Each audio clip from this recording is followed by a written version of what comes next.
Bibbidi bobbidi, bibbidi bobbidi. Oh, it's a beautiful dress. What if I told you that the Disney princess look, the delicate features, tiny waist, and impossibly big eyes has shaped real-world beauty trends more than you think? It's not just about childhood nostalgia. It's about the way we see ourselves, the beauty standards we chase, and even the procedures people undergo to look more storybook perfect. For decades, Disney princesses have been more than just beloved animated characters, from Snow White's porcelain skin and ruby red lips to Ariel's big doe-like eyes and tiny waist. The princess aesthetic has quietly dictated our perception of femininity. Even as modern princesses break free from the damsel in distress trope, one thing remains unchanged: their beauty. The Disney princess beauty standard continues to shape plastic surgery trends, social media filters, and our collective idea of perfection. But where did this ideal come from? And more importantly, has it actually changed, or are we just rebranding the same fantasy? Today we're taking a deep dive into how fairy tales shaped our definition of feminine perfection, how Disney solidified these beauty ideals in pop culture, and why the princess aesthetic still holds power in the real world.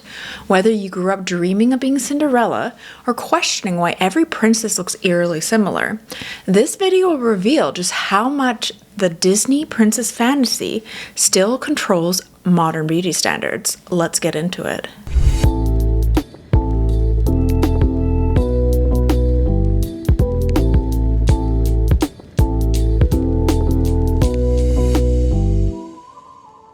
Chapter 1. The Princess Beauty Ideal. Why do they all look the same? When we think of a princess, we picture a delicate, soft-spoken, effortlessly beautiful young woman. But have you ever stopped to wonder why nearly all princesses look similar? Their big, expressive eyes, small noses, tiny waists, and flowing hair aren't just artistic choices. They're reflections of Hollywood's carefully crafted beauty ideals. From the very beginning, the Disney princess aesthetic has been shaped by real-world standards of femininity, particularly those popularized in the golden age of Hollywood. The earliest Disney princesses were Snow White, Cinderella, and Sleeping Beauty. They weren't just animated characters, they were modeled after real-life actresses who embodied the beauty ideals of the 1930s, 40s, and 50s.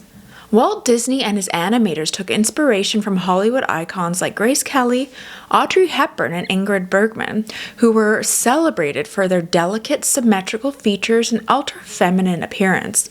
These actresses had slender frames, high cheekbones, button noses, and wide, expressive eyes, all of which were exaggerated and refined in Disney's animated heroines. But it wasn't just about looking pretty. Beauty in Disney films was deeply tied to morality. In the earliest princess stories, being beautiful wasn't just an asset. It was a proof of goodness, purity, and worthiness. Snow White, for example, is described as being the fairest of them all, and her beauty is what threatens the evil queen, a woman who in contrast is older, sharper featured, and defined by vanity. The same formula applies to Cinderella and Aurora, whose beauty is constantly emphasized as a marker of their virtue, while their antagonists, Lady Tremaine and Maleficent, are given harsher, more angular features that reinforce their villainous roles. This beauty-mortality link wasn't just unique to Disney, it was a long-standing theme in fairy tales and classical literature. But Disney's influence on pop culture made it even more powerful, because these stories weren't just being told in books anymore, they were being animated, commercialized, and sold as a part of a growing billion-dollar princess industry. And while these beauty ideals might seem harmless in animation, their influence extended far beyond the screen. By presenting one singular vision of feminine perfection, Disney helped solidify a westernized, Eurocentric standard of beauty that would dominate Hollywood, the fashion industry, and even global beauty culture. Even as media evolved, this delicate, doll-like aesthetic remained the gold standard for femininity, influencing everything from early beauty advertisements to modern plastic surgery trends. Even today, the princess look continues to shape our perception of beauty. The tiny nose, large eyes, and soft symmetrical features of early princesses can be seen in modern beauty trends like nose jobs, buccal fat removal, and the fox eye procedure. Meanwhile, social media filters and AI-generated beauty apps subtly reshape our faces to fit these same ideals, making the Disney-fied beauty standard more pervasive than ever. So while modern princesses may have gained more agency in their stories, their physical appearance remains largely unchanged. And that raises an important question. Has Disney actually evolved beyond these beauty ideals, or are we still trapped in the same aesthetic fantasy that began nearly a century ago? Chapter 2. Disney's influence on plastic surgery and beauty trends. Even if we don't consciously realize it, the Disney princess beauty standard has deeply shaped modern beauty ideals, influencing everything from plastic surgery trends to social media filters. The exaggerated features seen in classic Disney heroines like the big doe eyes, small upturned noses, full lips, and soft, delicate jawlines have become benchmarks of idealized femininity, often replicated in cosmetic enhancements today. Take, for example, the fox eye surgery, a procedure that lifts and elongates the outer corners of the eye, creating a more almond-shaped, wide-eyed look. And this trend became popular in recent years, especially on social media, and closely resembles the large, expressive eyes of princesses like Belle, Jasmine, and Ariel. And the goal is to create a youthful, innocent, and animated appearance, one that directly mirrors the exaggerated facial proportions found in Disney films. Another procedure that aligns with the Disney-fied beauty aesthetic is the buccal fat removal, which slims down the lower face to create a V-shaped, delicate jawline. In Disney animation, princesses rarely have angular or defined features. Instead, their faces are soft, round, and symmetrical, making them appear youthful and conventionally beautiful. Today's celebrities, influencers, and everyday people seek out procedures to achieve the same refined but delicate look, one that has been quietly reinforced in media and in animation for decades. And then, of course, there's the rise of lip fillers, which enhance fullness and create a plump, youthful pout, another signature Disney princess trait. While natural lips come in all shapes and sizes, the Disney standards have always leaned towards small, symmetrical mouths with rounded upper lips, emphasizing a soft, feminine aesthetic. The widespread popularity of lip injections from Kylie Jenner to Instagram models show how these beauty ideals have extended far beyond the world of animation. But perhaps the most telling evidence of Disney's impact on modern beauty trends is the fact that plastic surgeons have reported clients bringing in photos of Disney princesses as their reference images for their procedures. Yes, people are literally asking to look more like Belle, Ariel, or even Elsa. While it may sound extreme, it highlights just how deeply ingrained these beauty ideals have become, so much so that they shape not only our preferences but also our self-perception. The influence of the Disney princess aesthetic doesn't stop at plastic surgery. It is also embedded in social media filters, AI beauty enhancers, and digital editing apps. Instagram and TikTok filters frequently enlarge the eyes, shrink the nose, and soften facial features, creating an almost cartoonish Disney-like beauty standard. And these filters give users a larger-than-life proportions, youthful skin, and hyper-feminine features, reinforcing the idea that this exaggerated animated perfection is what we should all aspire to. Even Snapchat's early beauty filters, which smoothed out skin and made noses appear smaller with enlarged eyes, were eerily similar to the aesthetics of Disney animation. I honestly never thought about this before, but now that I think about it, it really does make sense. What makes this so significant is many people don't even realize where these beauty trends originated. Disney's influence on Western beauty culture has been so pervasive and long-standing that it has blended into our modern beauty expectations, shaping how we define attractiveness without us even questioning it. With all this in mind, we have to ask, has Disney's portrayal of beauty evolved, or is it simply being repackaged into new trends and aesthetics? And to answer that, we need to take a closer look at how Disney's portrayal of beauty and femininity has changed over time, or if it has at all. Chapter 3, has Disney's idea of beauty actually changed? While Disney has made strides in creating longer, more independent female leads, their physical appearance has remained surprisingly consistent throughout the decades, despite shifts in storytelling, representation, and feminism within Disney films. The core aesthetic of what a princess should look like has remained largely unchanged. Even in modern iterations, princesses continue to fit within narrow, idealized beauty standards: youthful, symmetrical, and delicate, with tiny waists, large eyes, and soft features that mirror the traditional Disney mold. In the earliest Disney films, beauty wasn't just an aesthetic trait, it was a moral one. Snow White from the 1937, Cinderella 1950, and Sleeping Beauty 1959 were all designed to be an embodiment of passive, graceful, and effortlessly beautiful femininity. Their delicate, doll-like faces, perfectly coiffed hair, and tiny frames made them appear not only visually appealing, but also pure and virtuous. Their stories reinforce the beautiful is good, unattractive is bad trope. Snow White's flawless fair skin beauty is central to her narrative, as it provokes the evil queen's jealousy, while Cinderella's natural beauty is constantly contrasted with her stepsister's exaggerated ugly features. Similarly, Aurora is described as gifted with beauty and song, her defining traits being her angelic appearance and soft-spoken grace. I grew up watching all these old movies. I love the original Cinderella. In this era, princesses were primarily defined by their looks. They were often passive characters awaiting to be rescued rather than active participants in their own stories. Their beauty was their most valuable trait, reinforcing the idea that a princess's worth was tied to her ability to be desired by a prince.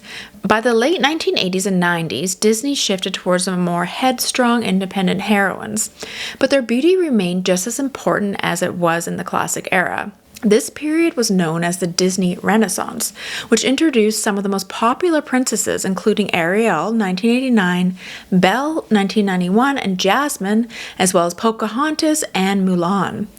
These characters were given more agency, intelligence, and ambition. Ariel defied her father to pursue her dreams, Belle was book-smart and independent, and Mulan disguised herself as a man to fight in a war. However, their physical features remained nearly identical to their predecessors.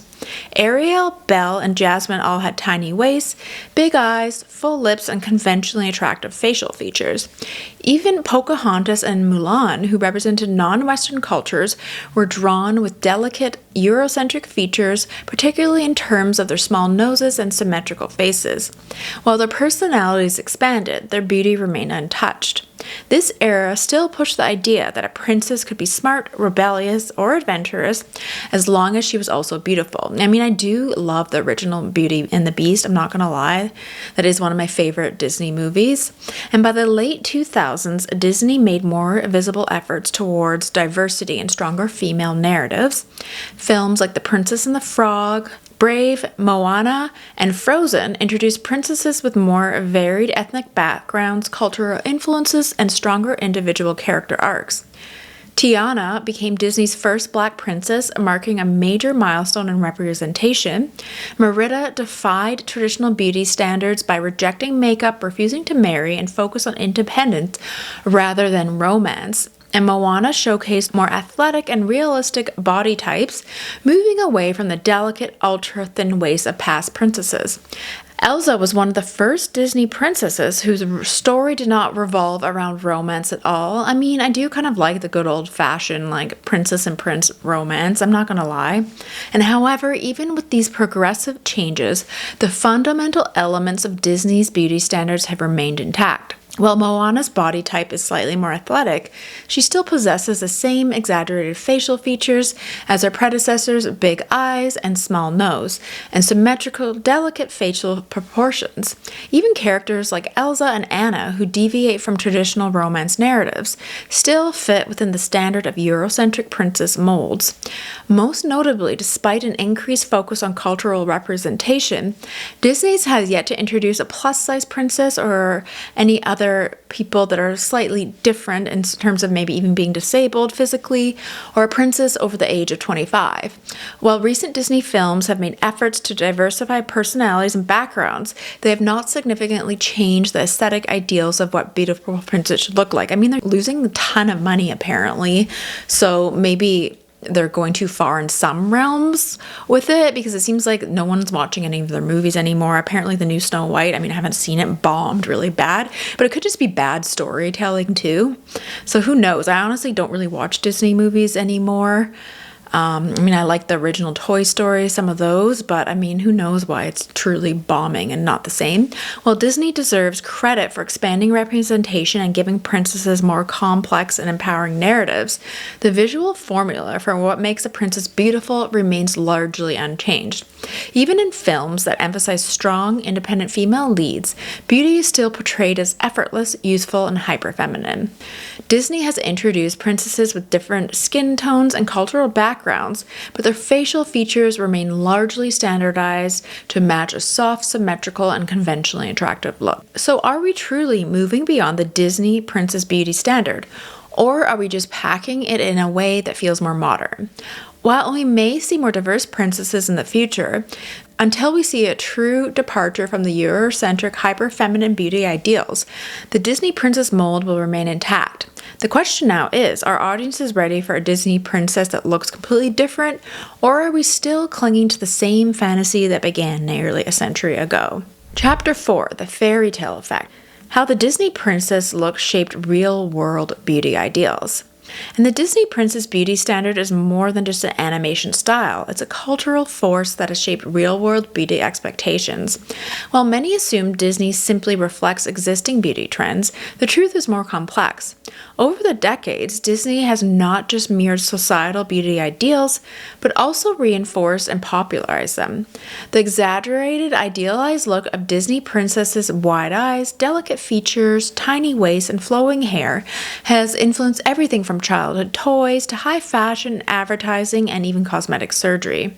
From the moment Disney princesses appeared on screen, they were designed to be aspirational figures. Unlike real-life celebrities whose beauty can change with age, styling, and trends, Disney princesses are frozen in time, maintaining their flawless, polished look indefinitely. This has contributed to the long-standing role as beauty icons. Unlike fleeting beauty trends, the princess aesthetic remains a constant, ensuring its influence continues across generations. Disney quickly understood that the princess aesthetic was not just about storytelling, it was about selling a dream. The 1950 release of Cinderella marked a major turning point in media-driven beauty culture. For the first time, an animated heroine's look linked to real-world beauty and fashion trends. Disney licensed Cinderella's image for dolls, clothing, and beauty products, ensuring that her delicate features and signature ball gown became aspirational for young girls. This was a major shift, making beauty an essential part of a princess fantasy. As Disney expanded its princess lineup, the commercialization of princess beauty intensifies.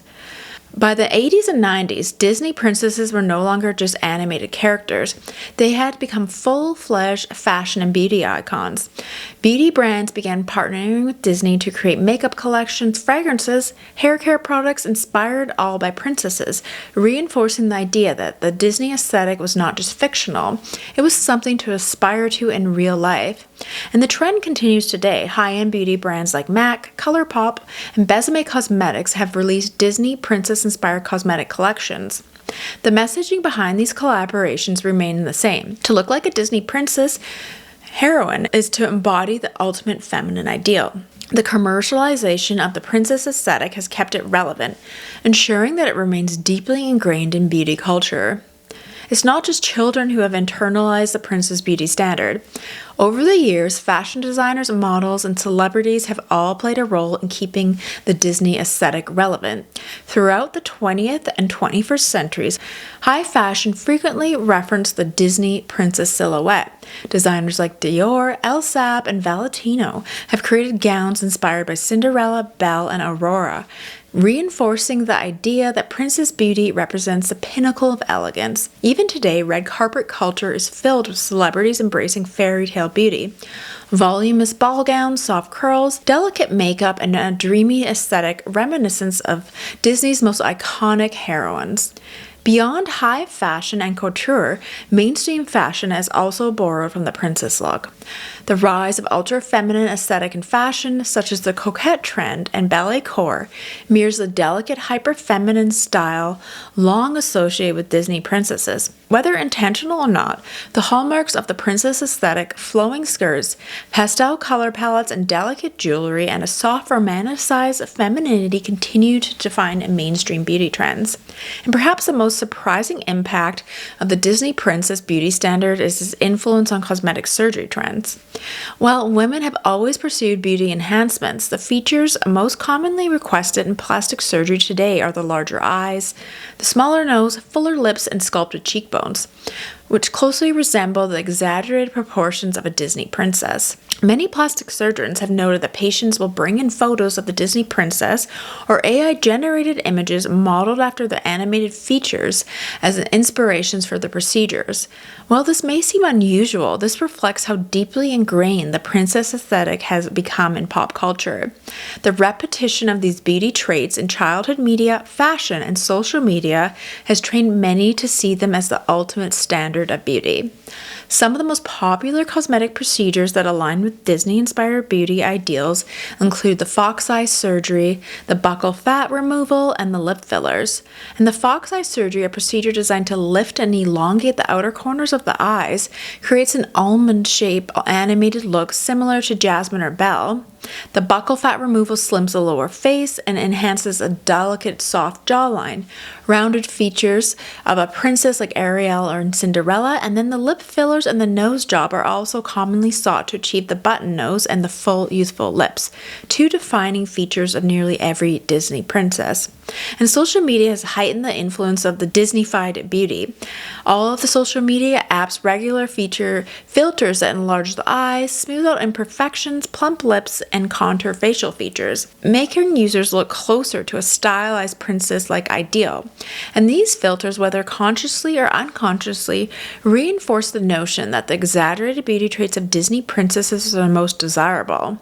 Even though Disney never explicitly promoted cosmetic surgery, the cultural repetition of the princess look through toys, fashion, and social media has made it one of the most desirable beauty templates in the modern world.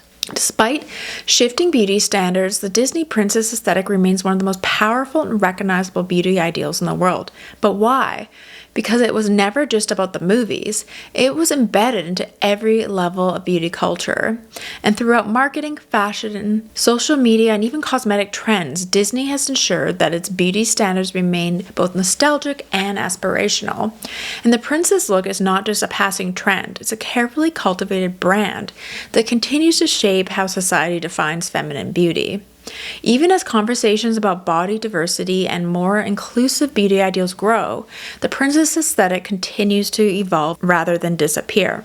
Instead of abandoning the traditional, delicate, hyper-feminine look, modern beauty trends have simply found ways to adapt it, incorporating the same softness, symmetry, and refinement that have defined the Disney princess ideal for nearly a century. And this raises a larger question. Will the princess aesthetic ever fade, or is it too deeply embedded in the cultural perceptions of beauty to truly disappear? As new beauty trends emerge, Disney's ability to adapt and reinvent the princess fantasy will determine whether its beauty standard remains as influential in the next century or has it been in the past. I mean, I think people just want the nostalgia, to be honest. I wonder that's why some of the newer movies aren't doing as well. I mean, I guess it's called fantasy for a reason, but I get the idea of young girls too seeing a certain look, and then if they don't look like that, it would make them feel like they're not fitting in. So it's a complicated topic. Chapter 5, why do we still romanticize the Disney princess look? Even though Disney princesses are fictional characters, their beauty has become deeply embedded in our collective imagination. The Disney princess aesthetic, which is delicate features, the wide eyes, the tiny waist, has been ingrained in pop culture for nearly a century. But why do we as a society still romanticize this look? Despite evolving beauty trends and growing calls for diversity, there's something about the storybook perfection of Disney princesses that continues to captivate us. One reason could be the nostalgia factor. Many of us grew up watching Disney movies, and the princesses we idealized in childhood became our first beauty icons. Unlike real-life celebrities who age, changed their appearance, or followed a public favor, animated princesses remain frozen in time, forever young and effortlessly beautiful. And this creates a kind of permanent beauty standard, a fantasy that exists outside of real-world imperfections. While modern beauty trends come and go, the Disney princess look has remained untouched, giving it a kind of timeless appeal that continues to influence us in adulthood. Another factor is the power of visual storytelling. Disney films are meticulously designed to evoke emotions, and beauty plays a major role in how we perceive characters. Disney animators have long used exaggerated, idealized features to make heroines more appealing, with the large eyes for innocence, small noses for femininity, and tiny waists for elegance. Meanwhile, villains or comedic side characters often have the sharper, more exaggerated features, reinforcing the idea that softness and symmetry equal goodness. This technique isn't unique to Disney. It dates back to classic fairy tales, Renaissance art, and even ancient mythology, where beauty was often linked to virtue and heroism. But perhaps the biggest reason we still romanticize the Disney princess aesthetic is that it represents an idealized version of femininity. The princesses aren't just beautiful, they're graceful, poised, and effortlessly perfect. Unlike real people, they don't struggle with bad hair days, acne, or weight fluctuations. They wake up looking flawless, and their beauty never seems to require any effort. This illusion of effortless perfection is something that many people, especially women, have been conditioned to admire. The princess look is unattainable, but it continues to be sold as something we should strive for, whether through beauty products, fitness trends, or even cosmetic surgery. Social media only has heightened this idealization of the princess aesthetic, especially with all the filters and editing tools that mimic the Disney-like beauty traits. With the bigger eyes, the porcelain skin, even these filters exaggerate the facial proportions, reinforcing the ideal face as one that resembles an animated fantasy. And the fact that these filters are so popular suggests that even in a world where we celebrate diversity, there's still a deep-seated desire to look like a fairy tale heroine. And despite all of this, it's important to recognize that the Disney princess look is just one version of beauty, not the only one. While we may always feel a nostalgic attachment to the storybook aesthetic, real beauty is far more diverse, complex, and dynamic than any animated character could ever represent. As media continues to evolve, we may see more interpretations of beauty that expand beyond the delicate, doll-like features of traditional princesses. But until then, the question remains, are we truly enchanted by the beauty of Disney princesses, or are we clinging to a fantasy that never really existed in the first place? The Disney princess beauty standard has shaped the way we perceive femininity for over a century. From Snow White's porcelain skin and ruby lips to Ariel's delicate features and flowing hair, Disney has created an idealized version of beauty that has seeped into fashion, plastic surgery, social media, and even our self-image. While Disney has made strides in creating more diverse and independent princesses, their physical appearance has remained largely untouched, reinforcing the same youthful, delicate, and symmetrical beauty ideals that have been present since the beginning. The real question is, why does this beauty standard still hold so much power? Part of it is its nostalgia. The princesses we grew up admiring were presented as the ultimate standard of grace and elegance, and the image stays with us even as we get older. Another part is how beauty is used in visual storytelling, linking to softness and perfection with goodness and desirability. And finally, the rise of social media and digital beauty filters have made the Disney-ified look more accessible than ever, keeping the princess aesthetic alive in the modern form. But despite all of this, we don't have to be trapped by the Disney beauty standard. While fairy tale princesses may always be drawn with impossibly perfect proportions, real beauty exists in all shapes and sizes. The challenge now is to expand our definition of what beauty looks like, to embrace more diverse representations of femininity, not just in animation, but in our lives and our media. So let me know in the comments below, did you have favorite Disney movies growing up? Like, what are your thoughts on Disney now? I know like a lot of like their movies aren't doing as well. So it's interesting, like maybe they're taking things too far with their new direction. I mean, I haven't watched a lot of recent Disney movies, to be honest, but I mean, I did grow up watching like Beauty and the Beast, Cinderella, Little Mermaid. I mean, my favorite ones were Cinderella and Beauty and the Beast. I can always rewatch those movies. I do like the nostalgic aspect of it. So it's an interesting topic. Let me know in the comments below.